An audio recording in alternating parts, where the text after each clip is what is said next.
30เหรียญเขาจะบริหารแบบใดให้ปลอดภัยและก็ยาวนานนะก็จะมี2แบบที่ว่าสามารถเลือกไปนำใช้รูปแบบที่1ตามรูปเนาะแบบคูณเงินนะรูปแบบที่2แบบเสมอสามารถเลือกได้เลยแบบที่1แบบคูณเงินนี่ลักษณะว่าบ่พลาดเกิน4ออเดอร์ให้มีกำไรนะจะเดินออเดอร์แรกก็คือไป1เหรียญแบบเซฟๆเลย1เหรียญเลยถ้าว่าวินเขาจะมีกำไรที่0.95เหรียญเนาะอันนี้สำหรับออเดอร์ที่1ออเดอร์ที่2ถ้าว่าเขาพลาดออเดอร์ที่1ก็คือคูณเงินไป3เหรียญ3เหรียญเขาจะมีกำไรอยู่เนาะที่1.85นะ1.85แล้วก็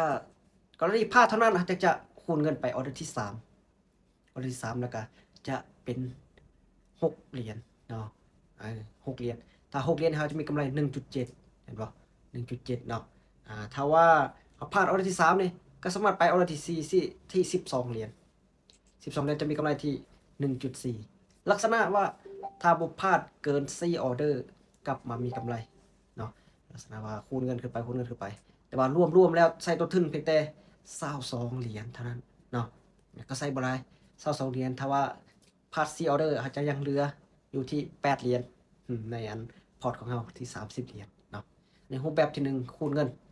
อันนี้ก็เหมาะสมสำหรับผู้ที่มีทุนหลายสัญญาเนาะหรือว่ากล้ายอมรับความเสี่ยงในรูปแบบที่2ก็คือเดินแบบเสมออันนี้จะตัวอย่างสำหรับผู้ที่รับความเสี่ยงได้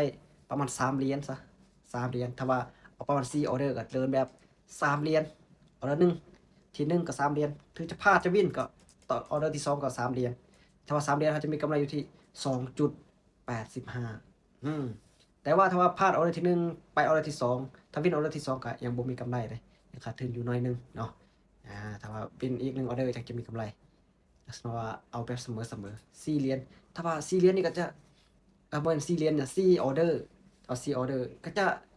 432เนาะ432ถ้าว่าพลาด4ออเดอร์ก็ลบไปที่12เหรียญก็ยังเหลืออยู่หลายเติบเลยเนาะยังเหลืออยู่18เหรียญพุ่นเนาะ